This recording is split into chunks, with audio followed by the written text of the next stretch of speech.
She married a man everyone called poor, not knowing she was walking into the biggest blessing of her life. What started as mockery and shame turned into a story the whole village would never forget. This emotional love story will hook your heart from the first second to the very end. It's a tale of true love, trust, hidden wealth, and destiny. Had just become the bride of a secret billionaire. But her journey wasn't going to be easy. Because love, when tested by poverty, reveals truth. And truth, when mixed with secrets, can burn. That night, after the wedding, as they walked down the quiet path to his small, wooden house by the riverbank, she felt the weight of her decision settle in her bones. The ground was soft beneath her feet. Crickets sang in the dark. A single lantern glowed faintly from the window. No cars. No generators. Just silence. But behind that silence lay a storm that was about to shake everything. Chioma had no idea, she didn't marry a poor man. She had just stepped into a love story wrapped in the biggest secret of her life. And destiny was just getting started. Sparkle's moral of Chapter 1, what the world mocks today may be the same thing it bows to tomorrow. True love isn't always wrapped in wealth, sometimes, it's hidden beneath dusty shoes and patched clothes. The crowd whispered like wind passing through dry cornfields. Some faces carried pity. Others carried mockery. But no one, absolutely no one, carried joy. The bride stood still. Her white gown wasn't new. It was borrowed. Too big at the shoulders, too long at the hem, dragging against the dusty church floor. Yet, it wasn't the gown that drew everyone's attention, it was the groom. A young man, barefoot, wearing a simple cream shirt that had clearly seen better days. His trouser was patched in 2 places. And his hands? Rough, dark, the kind that had labored under the sun without rest. The whispers grew louder. They say he's just a poor mechanic, one woman muttered.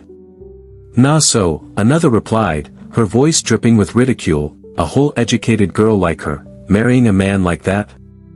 In the front row, the bride's mother stared at her daughter with eyes that begged, you can still change your mind. But the girl, the bride, didn't flinch. She had made her choice. A choice that would shake her world in ways no one saw coming. This wasn't a fairy tale wedding. No fancy cars. No golden rings. No wealthy guests. Just a small village church, cheap plastic chairs, and murmuring mouths waiting for something dramatic to happen. And deep inside her heart, she felt it. Fear. Doubt. But also something stronger, faith. She had seen kindness in this man's eyes. Not money, not power, not fame, but kindness. And that was something she hadn't found in any of the rich men who once promised her the world. What no one knew, not her mother, not her friends, not even the village gossipers, was that this poor man standing at the altar carried a secret worth billions. But he hid it like a scar. He wanted someone who loved him for who he truly was, not for the weight of his wallet. The priest's voice echoed through the room.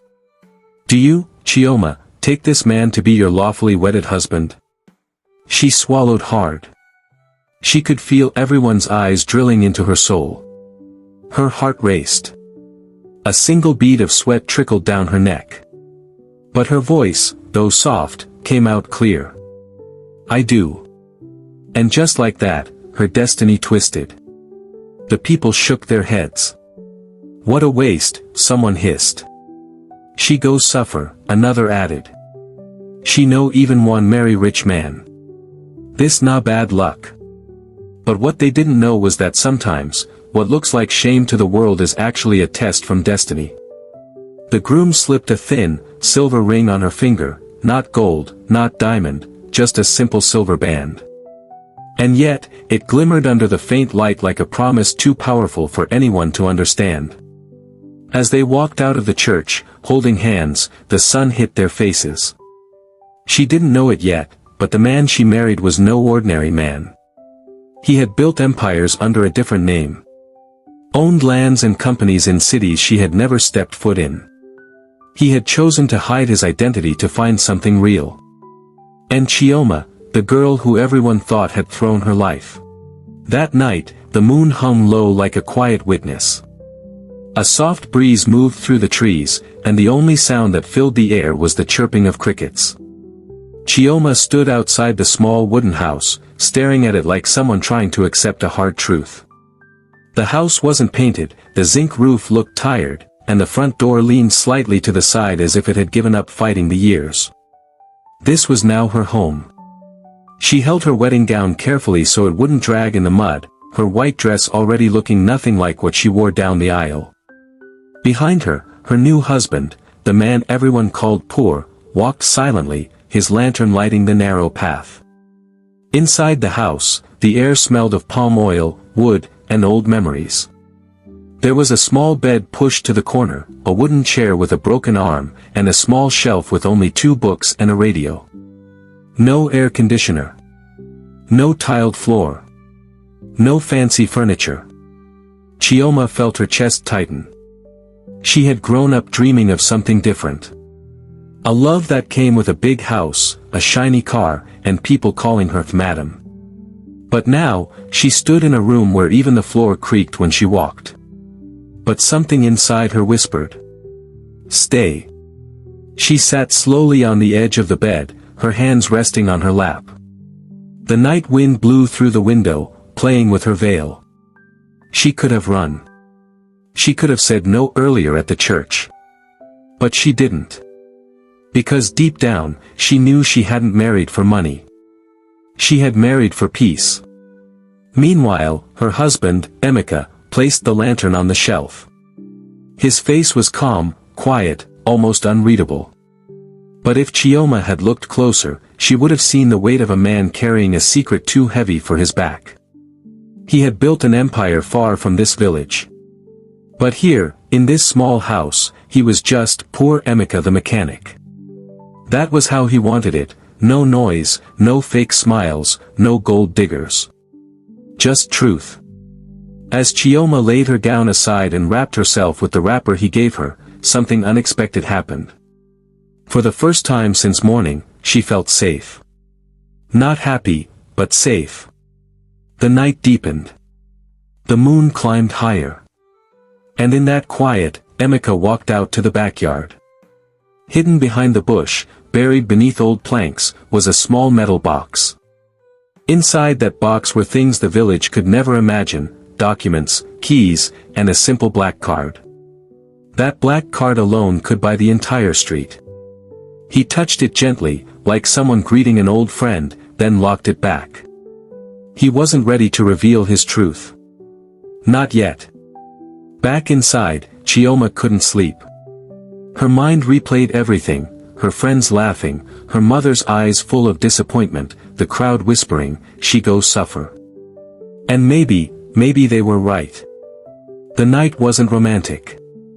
There were no candles. No music. Just the cold floor, the smell of firewood, and 2 people tied together by vows. But little did she know, this silent beginning would one day become the story the whole village would never stop talking about. Because in a world that judges people by what they wear, true treasure often hides behind old clothes and cracked walls. And somewhere in the darkness, Emeka looked at her as she slept, and whispered to himself. She chose me without the money. That's all I needed to know. The river flowed gently outside their window, carrying secrets the night refused to tell. This was not the life she imagined. But it was the beginning of a story that would shake every tongue that mocked her. Sparkle's moral of Chapter 2, True love isn't tested in comfort. It is tested in the quiet nights when everything looks empty, but the heart still chooses to stay. The first morning in her new home came with the sound of roosters and the smell of smoke rising from nearby kitchens. Chioma opened her eyes slowly. The sun was just beginning to push through the cracks in the wooden wall, painting thin lines of light on the floor. She sat up quietly, wrapping her wrapper tightly around her chest. She was no longer Chioma the banker's daughter. She was now Chioma, the wife of the poor mechanic. Outside, she could hear the village children laughing, women fetching water, and the market traders preparing for the day. Everything sounded normal. But nothing felt normal to her. She stepped out into the cold morning breeze.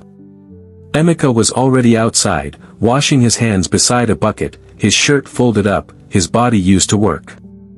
He smiled at her softly, that same gentle smile that made her believe he was different. But when she walked into the market that afternoon, reality hit her like a slap. People didn't look at her the same way anymore. They looked at her with judgment. "Na she way marry that poor man," one woman said loudly, pretending not to notice Chioma passing. "Fine girl like that, she waste herself," another one added. A group of girls who once admired her shoes and hair now whispered behind her back. Their laughter carried that bittersweet tone that wasn't from joy, but mockery.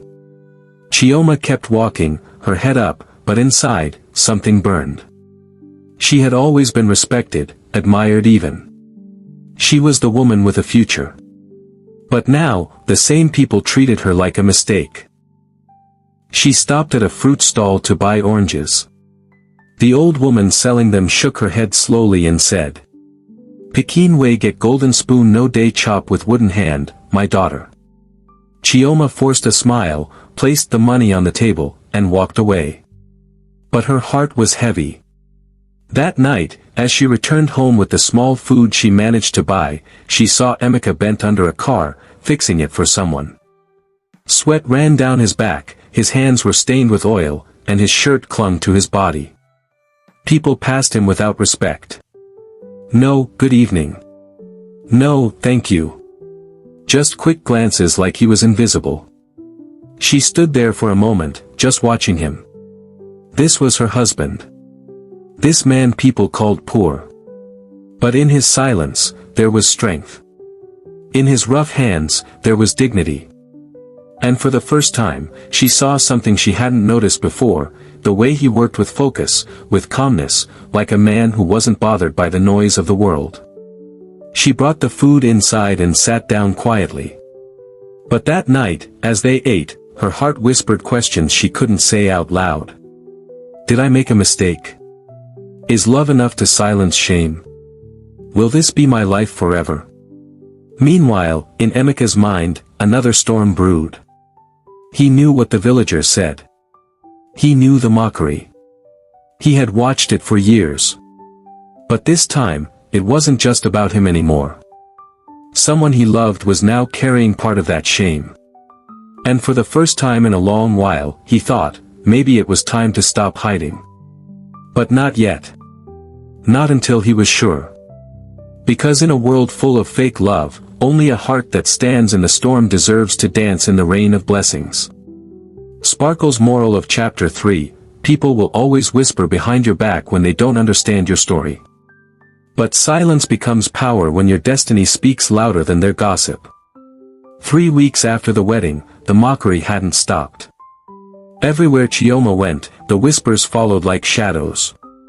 In the market, at the well, even at the small church they attended, she could feel the weight of people's stares on her skin.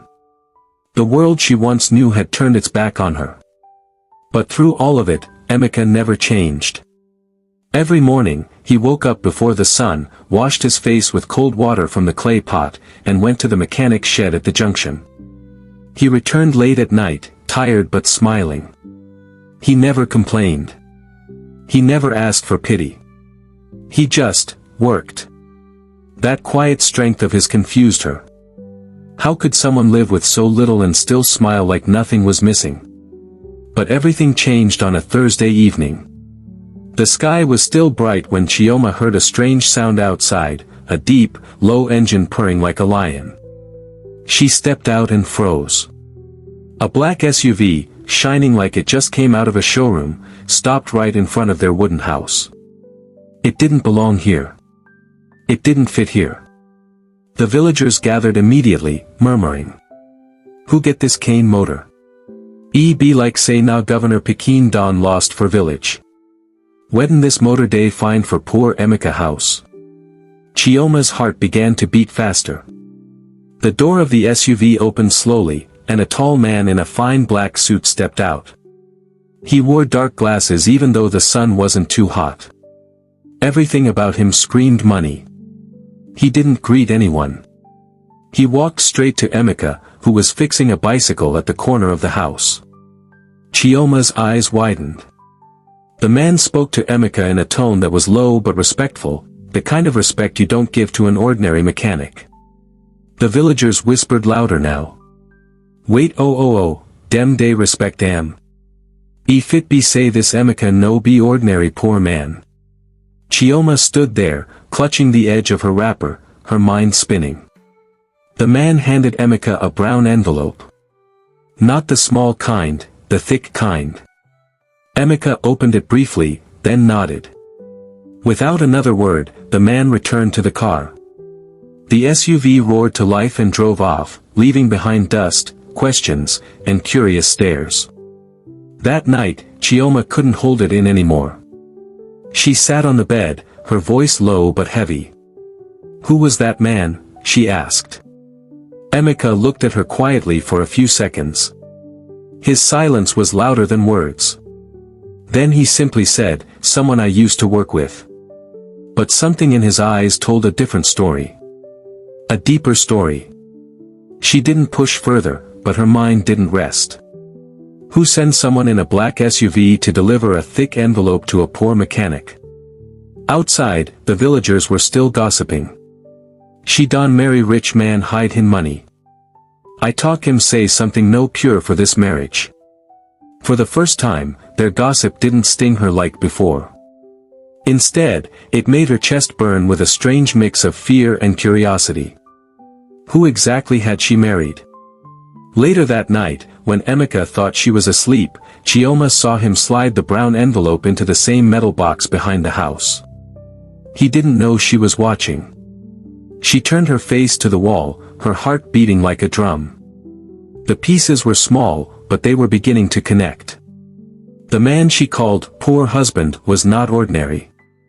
And whatever truth he was hiding was bigger than the village, bigger than the wooden house, and maybe, bigger than her imagination. Sparkle's moral of Chapter 4, life has a way of hiding the biggest blessings in plain sight. Never judge a person by where they are, because you may not know where they came from or where they're going. The morning of the 5th Sunday after their wedding began like any other, the smell of firewood, the sound of birds, the quiet rhythm of village life. But deep inside Chioma's chest, something felt different. Like the calm before a storm. The strange visit from the man in the SUV had changed everything. The way people looked at her now wasn't just mockery, it was curiosity. The same villagers who once laughed at her now watched her closely, whispering like they were waiting for a secret to break. And it finally did. That afternoon, Emeka returned home early, something he rarely did. He wore a plain white shirt, clean, ironed, and tucked in neatly. But what caught Chioma's attention wasn't the shirt, it was the expression on his face. Calm. Serious. Heavy. He sat across from her at the small wooden table, the one with a cracked corner they both leaned on when they were tired. For the first time, he looked her straight in the eyes without saying a word. Then he said it. "I have something to tell you." Her heart skipped. He stood, walked to the back of the house, and returned with the metal box she had seen him open at night. He placed it gently on the table. Dust rose from its surface. Then he opened it. Inside, Chioma saw things that didn't belong to a poor man. Black cards with gold letters. Land documents with seals. Keys to houses. And at the bottom, a neatly folded letter. Emeka's voice was steady, but low. "I didn't tell you before because I needed to be sure. I wanted to know if you could love me, without this." He told her everything. How he grew up in that same village but left years ago with nothing. How he built companies far away, in cities she only heard about on the radio. How he returned quietly, hiding his wealth, because every woman he had met wanted the money, not him. Then he looked at her with eyes that carried both love and apology. "You chose me when the world mocked you. You stayed when everyone else would have walked away. That's something money can't buy, Chioma. Tears filled her eyes. All those nights of shame. All those whispers. All the moments she doubted herself, and him. Everything came rushing back like a flood. He opened the letter.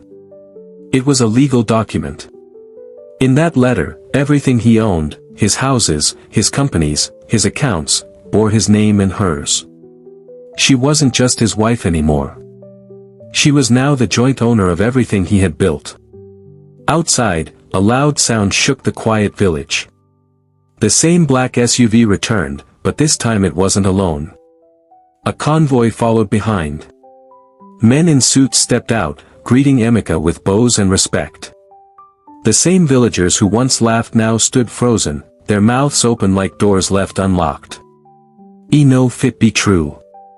She marry billionaire. My God, poor Emeka na owner of all this." As Chioma stepped out of the house, holding Emeka's hand, something inside her shifted. She was no longer the woman they mocked. She was the woman they would never forget. But more than the money, it was the truth behind it that mattered. She didn't marry wealth. She married a man. And her love, tested by poverty, had been crowned with something greater. The convoy left that day with them. Their new life waited beyond the dusty road, far from gossip, far from shame, far from small dreams. But as she looked back one last time at the little wooden house, Chioma smiled. Because that was where love was born, not because of gold, but because of trust. Never judge love by its beginning. Real love isn't built on wealth or luxury, it's built on heart, trust, and sacrifice. And when love is real, destiny always rewards it in ways the world can't explain. The end. Fire. If you love emotional stories, love lessons, and unexpected twists, this story is for you. Pushpin, don't forget to like, comment, and subscribe for more powerful stories like this.